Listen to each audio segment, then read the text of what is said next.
Hi friends, welcome to my channel. ಇವತ್ತು ನಾವು tasty ಆಗಿರುವ ಕರ್ಡ್ ರೈಸ್ ರೆಸಿಪಿನ ಯಾವ ರೀತಿ ಮಾಡೋದು ಅಂತ ನೋಡೋಣ. ಅದಕ್ಕಿಂತ ಮೊದಲು ನೀವು ನಮ್ಮ ಚಾನಲ್ನ ಫಸ್ಟ್ ಟೈಮ್ ನೋಡ್ತಾ ಇದ್ರೆ ನಮ್ಮ ಚಾನಲ್ನ ಸಬ್ಸ್ಕ್ರೈಬ್ ಮಾಡಿಕೊಂಡು ಪಕ್ಕದಲ್ಲಿರೋ ಬೆಲ್ ಐಕನ್ ಪ್ರೆಸ್ ಮಾಡಿ ಸಪೋರ್ಟ್ ಮಾಡಿ. ಫ್ರೆಂಡ್ಸ್, ನಾನಿಲ್ಲಿ 1/4 ಕಪ್ ರೈಸ್ ತೊಗೊಂಡು ಅದನ್ನ ಕುಕ್ಕರಲ್ಲಿ ವಾಶ್ ಮಾಡಿ ಅದಕ್ಕೆ ರೈಸ್ ತೊಗೊಂಡಿರೋ ಅದೇ ಕಪ್ನಲ್ಲಿ 3 ಕಪ್ ನೀರು ಹಾಕ್ಕೊಳ್ತಾ ಇದ್ದೀನಿ. ನೀರು ಹಾಕ್ಕೊಂಡಾದ್ಮೇಲೆ ಕುಕ್ಕರ್ ಲಿಡ್ ಕ್ಲೋಸ್ ಮಾಡಿ 3 ವಿಷಲ್ ಕೂಗಿಸ್ಕೊಳ್ಳೋಣ. 3 ವಿಷಲ್ ಆಗಿದೆ. ಪ್ರೆಷರ್ ಎಲ್ಲ ಹೋದ್ಮೇಲೆ ಕುಕ್ಕರ್ ಲಿಡ್ ಓಪನ್ ಮಾಡ್ಕೊಳ್ತಾ ಇದ್ದೀನಿ. ನೋಡಿ, ರೈಸ್ ತುಂಬ ಚೆನ್ನಾಗಿ ಬೆಂದಿದೆ. ಬೆಂದಿರೋ ರೈಸ್ನ ಈ ರೀತಿ ಚೆನ್ನಾಗಿ ಸ್ಮ್ಯಾಶ್ ಮಾಡ್ಕೊಳ್ಳೋಣ. ಸ್ಮ್ಯಾಶ್ ಆಗಿರೋ ರೈಸ್ಗೆ 1/4 ಕಪ್ ಕುದಿಸಿ ಆರಿಸಿರೋ ಹಾಲು, 1/4 ಕಪ್ ಮೊಸರು, ರುಚಿಗೆ ತಕ್ಕಷ್ಟು ಉಪ್ಪು ಹಾಕ್ಕೊಂಡು ಮಿಕ್ಸ್ ಮಾಡ್ಕೊಳ್ಳೋಣ. ಚೆನ್ನಾಗಿ ಮಿಕ್ಸ್ ಆಗಿದೆ.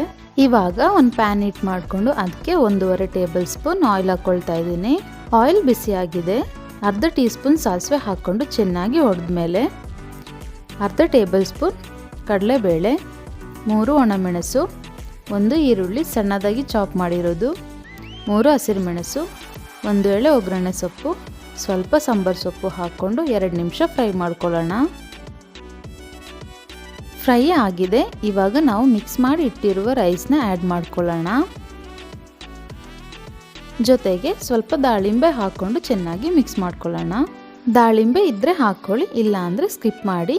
ಹಾಕಿದರೆ ಟೇಸ್ಟ್ ಚೆನ್ನಾಗಿರುತ್ತೆ. ನೋಡಿ, ಮಿಕ್ಸ್ ಆಗಿದೆ. ಇದನ್ನ ನಾನೊಂದು ಸರ್ವಿಂಗ್ ಬೌಲ್ನಲ್ಲಿ ಹಾಕ್ಕೊಂಡಿದ್ದೀನಿ. ಸಿಂಪಲ್ ಆಗಿ ಟೇಸ್ಟಿಯಾಗಿರುವ ಈ ರೆಸಿಪಿನ ನೀವು ಟ್ರೈ ಮಾಡಿ. ಈ ವಿಡಿಯೋ ನಿಮಗೆ ಇಷ್ಟ ಆಗಿದ್ರೆ ಒಂದು ಲೈಕ್ ಕೊಡಿ, ಸಬ್ಸ್ಕ್ರೈಬ್ ಮಾಡಿಕೊಂಡು ಹೀಗೆ ಸಪೋರ್ಟ್ ಮಾಡಿ. Thank you friends.